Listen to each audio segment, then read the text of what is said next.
Patreon और अन्य माध्यमों से नेशनल दस्तक का सहयोग करने वाले सभी दर्शकों का बहुत बहुत शुक्रिया। आपके सहयोग से ही बहुजन मीडिया को नई ऊंचाई मिल रही है और मनोबल और अधिक बढ़ रहा है। आशा है आगे भी आप हमें ऐसे ही सपोर्ट करते रहेंगे। धन्यवाद।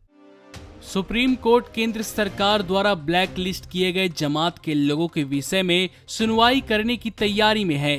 केंद्र सरकार ने दिल्ली मरकज में शामिल होने वाले विदेशी जमातियों को ब्लैक लिस्ट में डाल दिया था। वहीं अब सुप्रीम कोर्ट ने इस मामले में दाखिल की गई याचिका पर सुनवाई करने का फैसला लिया है। अक्सर आपने सुना होगा कि इस व्यक्ति को ब्लैक लिस्ट कर दिया गया है या किसी संगठन को ब्लैक लिस्ट कर दिया है, ऐसा आप अक्सर सुनते होंगे। अब हम आपको बताते हैं कि ब्लैक लिस्ट करने का क्या मतलब होता है। दरअसल ब्लैकलिस्ट उन सभी भारतीय और विदेशी नागरिकों के नामों का संकलन है जिनके खिलाफ गृह मंत्रालय MHA द्वारा जारी लुक आउट सर्कुलर LOC जारी किया जाता है। विदेश मंत्रालय के विदेश विभाग द्वारा तैयार की गई सूची को सभी भारतीय राजनयिक मिशनों के साथ साथ भारत के अंदर सभी आव्रजन चेक पॉइंट के साथ साझा किया जाता है ताकि कुछ व्यक्तियों के देश से बाहर निकलने या प्रवेश को रोका जा सके। इसके पीछे व्यक्तिगत क्षमता या उसके किसी संगठन से जुड़े होने का कारण होता है। किसी भी व्यक्ति या संगठन को ब्लैक लिस्ट की सूची में डालने से पहले LOC जारी करने की आवश्यकता होती है। यह सिर्फ जांच अधिकारी या एजेंसी द्वारा लिखित अनुरोध के माध्यम से ही किया जा सकता है, जिसके लिए MHA व गृह मंत्रालय के अधिकारी से निवेदन करना होता है। उदाहरण के रूप में केंद्र में उप सचिव या उससे ऊपर की रैंक, राज्य स्तर पर संयुक्त सचिव या उससे ऊपर की रैंक के लोग कर सकते हैं। इसमें सबसे महत्वपूर्ण बात यह है कि LOC को केवल भारतीय दंड संहिता के तहत अपराधों के लिए जारी किया जाता है। ब्लैक लिस्ट की सूची को कभी सार्वजनिक नहीं किया जाता। इसी कारण ब्लैकलिस्ट किए गए व्यक्ति को तब तक पता नहीं चलता कि वो ब्लैकलिस्ट में है जब तक वह ब्लैकलिस्ट किए गए देश में जाने का प्रयास नहीं करता है। वर्तमान में गृह मंत्रालय की इस सूची में 30,000 लोग ब्लैकलिस्ट हैं। ब्लैकलिस्ट की कोई अवधि नहीं होती है, लेकिन जमात के मामले में केंद्र सरकार ने 2550 विदेशी लोगों को 10 साल के लिए ब्लैकलिस्ट किया है।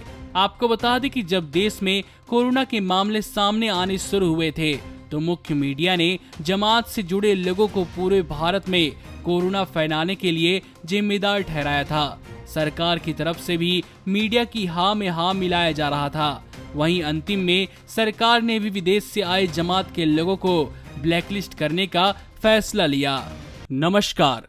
नेशनल दस्तक अपनी आर्थिक जरूरतों को पूरा करने के लिए अपनी ऑडियंस पर निर्भर है। बहुजन समाज से संबंधित मुद्दों को उठाने के कारण YouTube की तरफ से नेशनल दस्तक की कई वीडियो पर एड्स नहीं दी जाती, जिसके कारण हमें आर्थिक समस्याओं का सामना करना पड़ रहा है।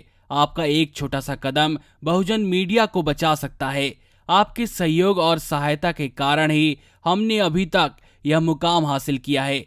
नेशनल दस्तक को आप पैट्रियन के जरिए सपोर्ट कर सकते हैं।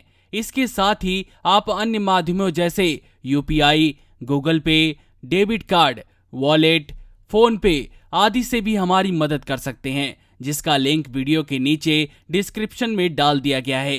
पैट्रियन पर आप हमें प्रतिमाह $2 यानी 140 रुपए प्रतिमाह से हमारे साथ जुड़ सकते हैं। दूसरे माध्यमों में राशि की कोई सीमा नहीं है। आपके सहयोग से ही बहुजन मीडिया को एक नई दिशा मिली है और इसे अभी एक नए मुकाम तक लेकर जाना बाकी है, जो आपके साथ के बिना संभव नहीं है। आपसे डायरेक्ट फंडिंग से हम आपके अधीन हो जाएंगे और एक स्वतंत्र मीडिया के तौर पर समाज की आवाज को बुलंद कर पाएंगे। धन्यवाद। नेशनल दस्तक को देखने वालों से अपील है कि वह नेशनल दस्तक के सपोर्टर फॉर्म को भरें ताकि हम सीधे आपसे जुड़ सके। नेशनल दस्तक की आपसे गुजारिश है कि अगर इसको बचाना चाहते हैं तो नेशनल दस्तक को सब्सक्राइब करने के लिए रेड कलर के सब्सक्राइब बटन को दबाएं, फिर बेल आइकन की घंटी दबाएं। नेशनल दस्तक को बचाने के लिए बहुत जरूरी है कि हर खबर को शेयर करें, लाइक करें, कमेंट जरूर करें।